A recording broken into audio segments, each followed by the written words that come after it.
मधुमक्खी जैसा परस्पर प्रेम पैदा करना। संत कबीर ने प्रेम के बारे में एक बहुत अच्छा दोहा कहा है कि पोथी पढ़ी पढ़ी जग मुआ, पंडित हुआ न कोई। 2.5 अक्षर प्रेम का, पढ़े सु पंडित हुए। जब भगवान श्री राम ने रावण को मारा तो रावण ने एक बात बहुत अच्छी कही।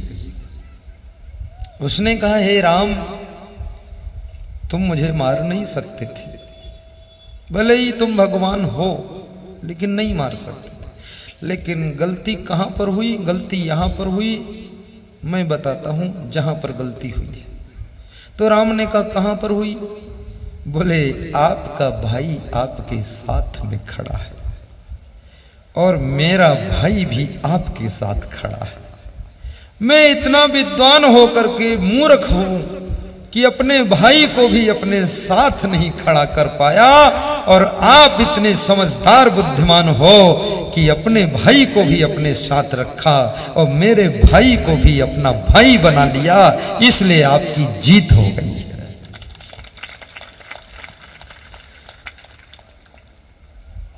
भगवान श्री राम का दिल बहुत बड़ा था। वो हनुमान जी से भी कहते थे कि तुम मेरे भाई हो। कहीं बंदर भाई हो सकता है?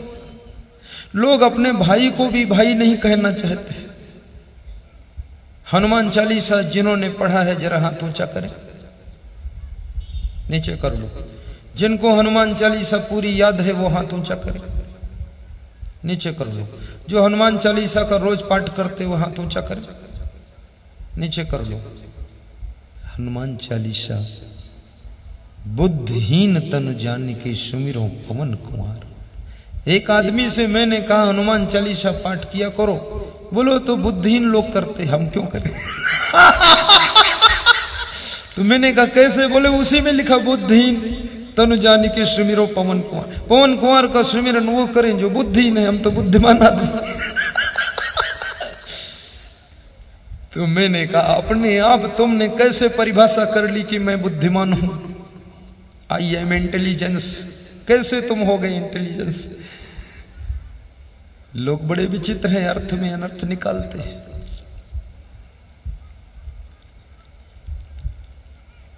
तो भगवान श्री राम ने हनुमान चालीसा में एक चौपाई आई है, आप गाइए। मैं तो यहां के भक्तों को धन्यवाद दूंगा जिन्होंने ये समय निर्धारित किया 1 बजे से 4 बजे। बड़ा प्यारा समय, ना बल्ब जलाने की जरूरत, और मौसम भी ऐसा अच्छा चुना है। धन्य हो मुकेश अग्रवाल। ना गर्मी है न सर्दी है, न चादर ओढ़ने की जरूरत, न ज्यादा पंखा चला, और मच्छर भी नहीं। क्या बात! बहुत अच्छा समय, अक्टूबर। गाओ चौपाई, गा दो। कौन गाएगा? मैं गाऊंगा कि तुम गाओगे? हैं? मैं गाऊंगा, तुम मत गाओ। ये सब गाने वाने की जिम्मेदारी मेरी, आपकी नहीं। क्योंकि इसीलिए तो हमको यहां बिठाया गया है, और तुम्ही को गाना होता तो हमें बुलाने की जरूरत क्या थी? ये सब मैं काम करूंगा, ये मेरी ड्यूटी, कर्तव्य। गाइए। श्री गुरु चरण सरोज रज, निज मन मुकुर सुधार।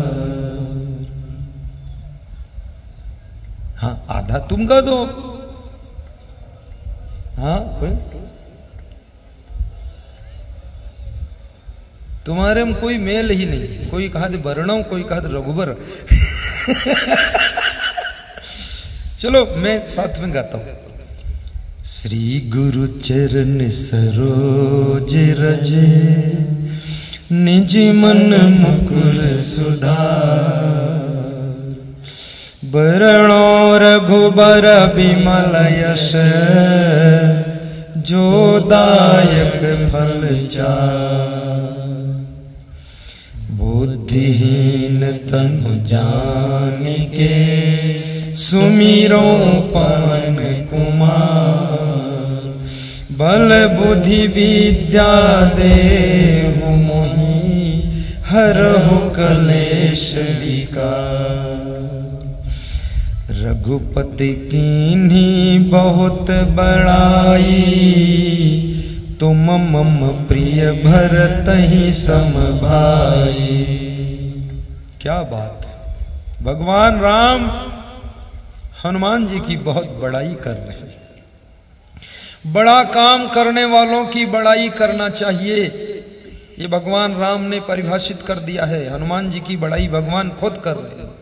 रघुपति कीन्ही बहुत बड़ाई, और बड़ा काम करने वालों की बड़ाई सुनने के लिए बहुत बड़ा कलेजा होना भी चाहिए।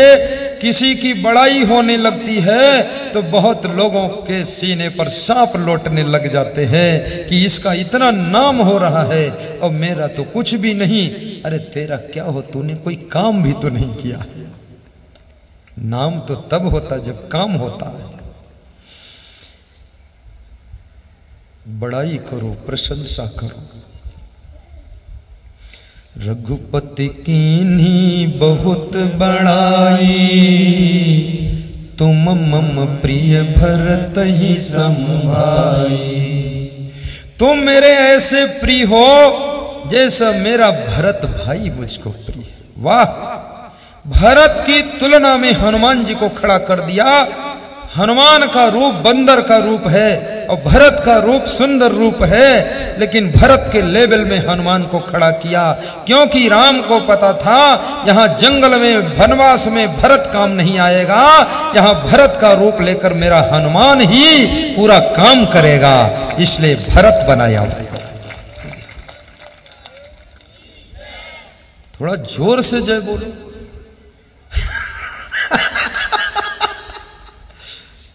सब थके मादे हैं, कौन जय बोले। लेकिन इतनी भी जय बहुत है। हमारे श्री मुकेश अग्रवाल जी ने जय बोला है। ये तो सबके मन में मेरे लिए बहुत जय है, जय भरी है।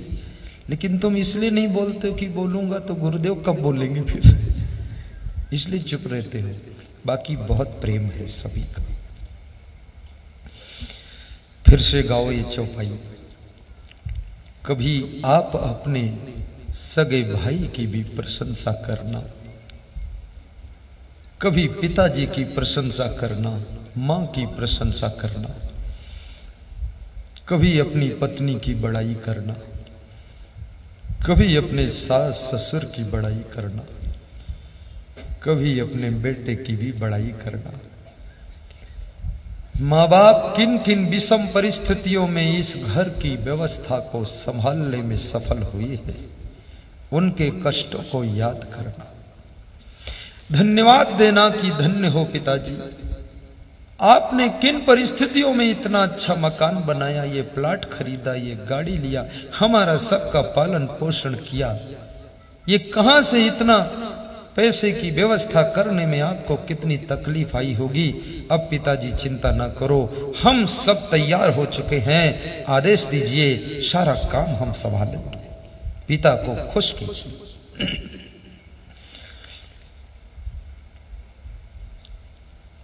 रघुपति कीन्ही बहुत बड़ाई तुम मम प्रिय भरतहि सम भाई। और प्रशंसा ये छोटी मोटी चीज नहीं है, प्रशंसा में बहुत बड़ी शक्ति होती है। आदमी कितना कार्य किया हो, कितना थक गया हो, 24 घंटे दौड़ा हो, 2 शब्द उसको धन्यवाद दे दीजिए, प्रशंसा कीजिए, उसकी थकान उतर जाती है, उसके मुखमंडल पर मुस्कान आ जाती है।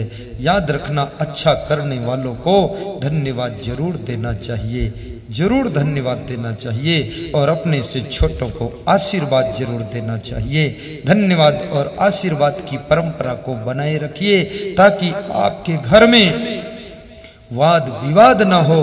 जहां धन्यवाद और आशीर्वाद बना रहता है वहां वाद विवाद का अंत हो जाता है और प्रेम का संवाद चलता रहता है। महाराजा धीराज धृतराष्ट्र चिंता की ज्वाला में जल रहे हैं। महात्मा विदुर उनको ज्ञान की बातें सुना रहे हैं। मनुष्य की चिंता दूर करने के लिए ज्ञान की आवश्यकता पड़ती है। यदि ज्ञान न हो चिंता निरंतर बढ़ती चली जाती है।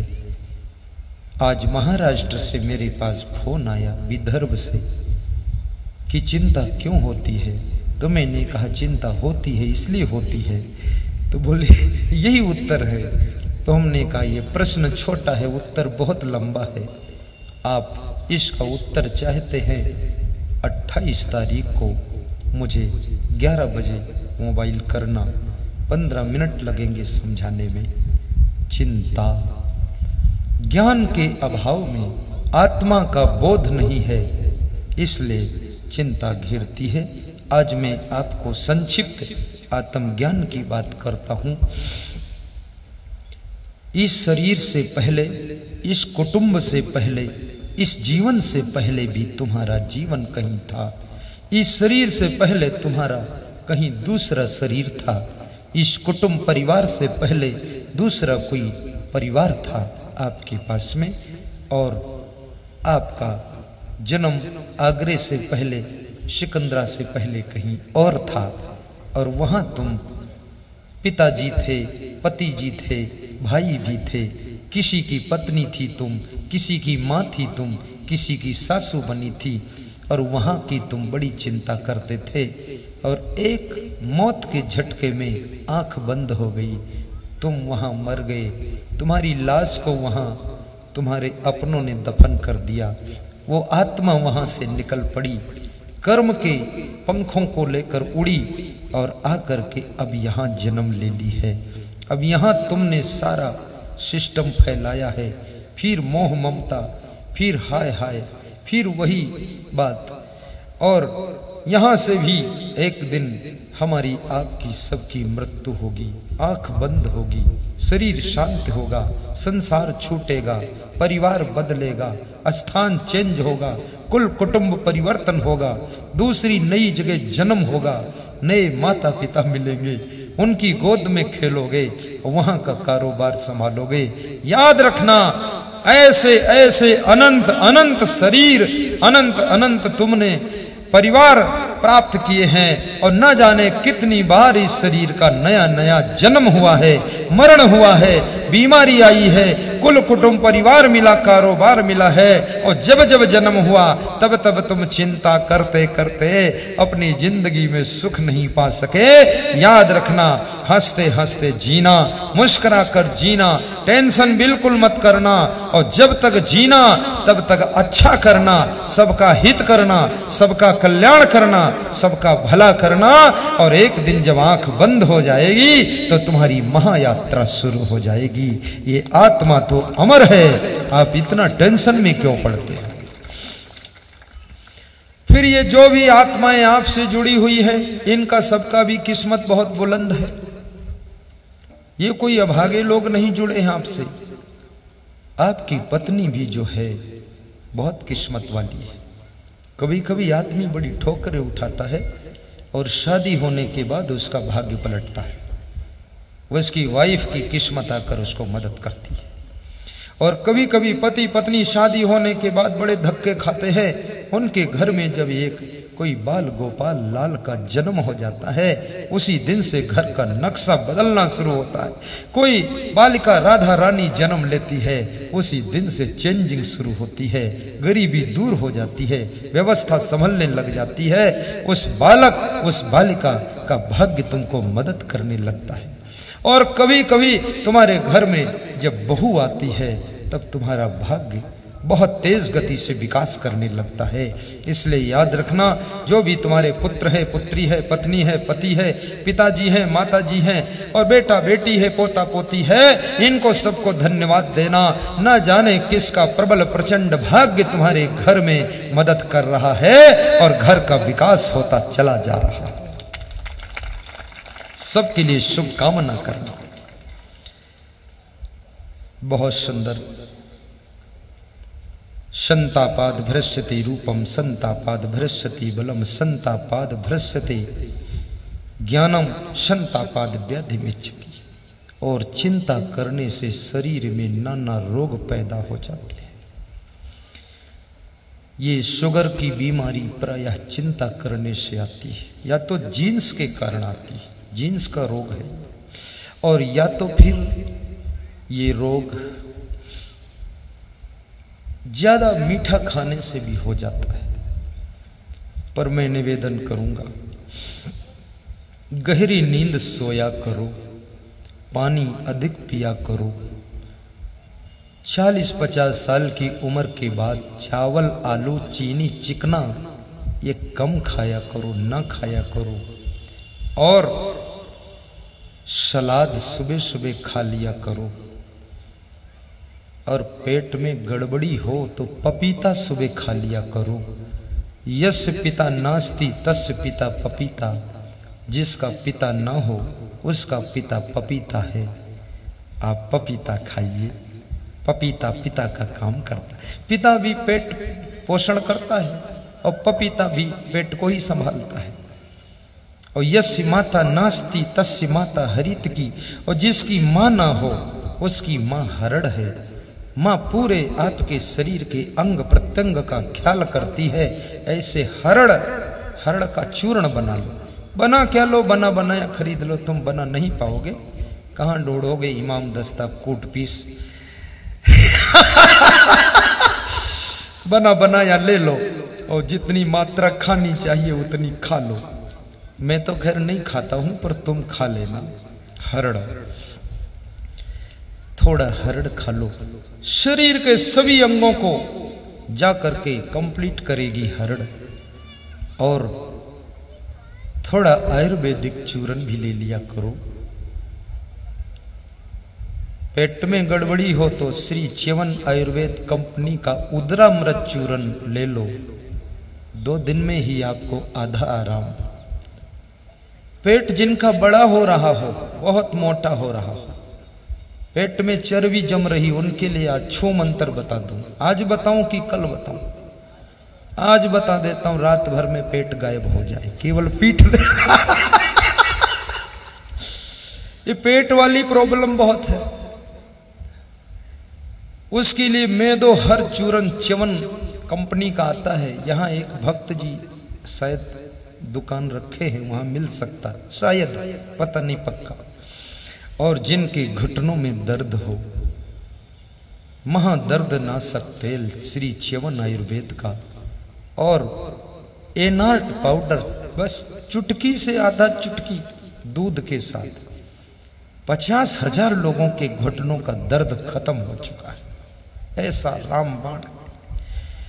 और जिसके कान में कैसा भी दर्द हो, एक दवा आती है, मैं तो नहीं डाला, मेरे दर्द नहीं, पर जिसने डाला मेरे संत ने बताया कि गुरुदेव सब छो मंत्र।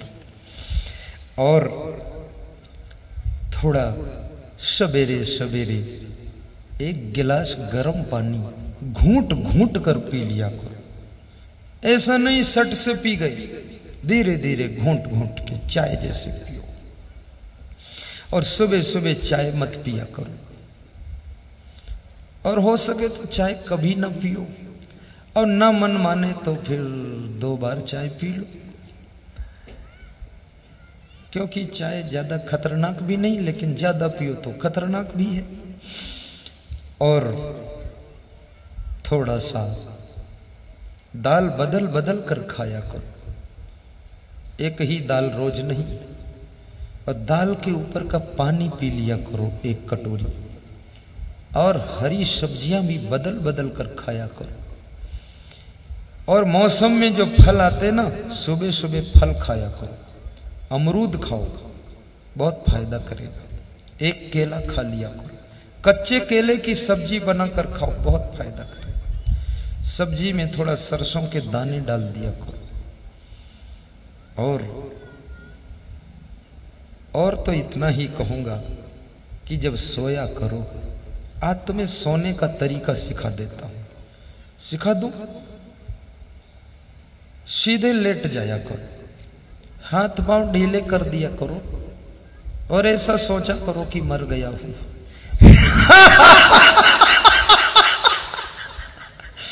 ये तो संभव ही नहीं है, यही करना पड़ेगा। मरा नहीं हूं लेकिन फिर भी सोचो मन में। अभी बताता हूं। फिर बाईं करवट हो जाओ, और बाईं करवट जब हो जाओ, बड़ा सस्ता फार्मूला बता रहा हूं, बड़ी मीठी नींद आएगी आपको। तो बायां पैर थोड़ा सा मोड़ लो, बाईं करवट हो जाओ। हाँ, बायां पैर सीधा कर लो, दाहिना पैर मोड़ के उसके ऊपर रख लो और 4 सांस लो, 4 गिनकर आराम से, और फिर सीधे हो जाओ, सीधे। फिर सीधे हो करके 4 सांस ले लो। फिर दाईं करवट हो जाओ, तो दाईं करवट हो जाओ, तो दायां पैर फैला लो और बायां मोड़ के उसके ऊपर रख लो हल्का सा, और 8 सांस ले लो। आराम से लेना, बहुत तेज नहीं। और फिर सीधे हो जाओ, फिर 4 सांस लो, ढीले रखो हाथ पांव सीधे होकर, और फिर बाईं करवट हो जाओ, और फिर बायां पैर फैला लो, दाहिना पैर मोड़कर उसके ऊपर रख लो और 16 सांस ले लो। अब तुम बेहोश होने लग जाओ, लेकिन आंखें बंद रखना, आंखें मत खोलो।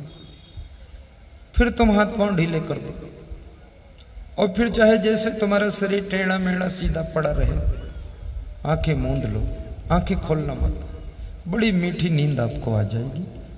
ये आपको सोने का तरीका बताया हूं, सोने का तरीका बहुत मीठी फार्मूला, बिल्कुल प्रैक्टिकली फार्मूला है, और इसको अपना लेना है, इससे बहुत फायदा होगा, बहुत बड़ा फायदा होगा। मंगल भवन मंगलहारी। साहेब बंदगी बोलो, आपका शरीर स्वस्थ रहे, आपका मन मस्त रहे, आपका पूरा दिन व्यस्त रहे, और आपका परिवार संपन्न रहे, घर में लक्ष्मी की कृपा भी बनी रहे, गरीबी ना आए, ऐसी मैं शुभ कामना करता हूँ। सभी श्रोताओं को मैं बहुत धन्यवाद देता हूँ।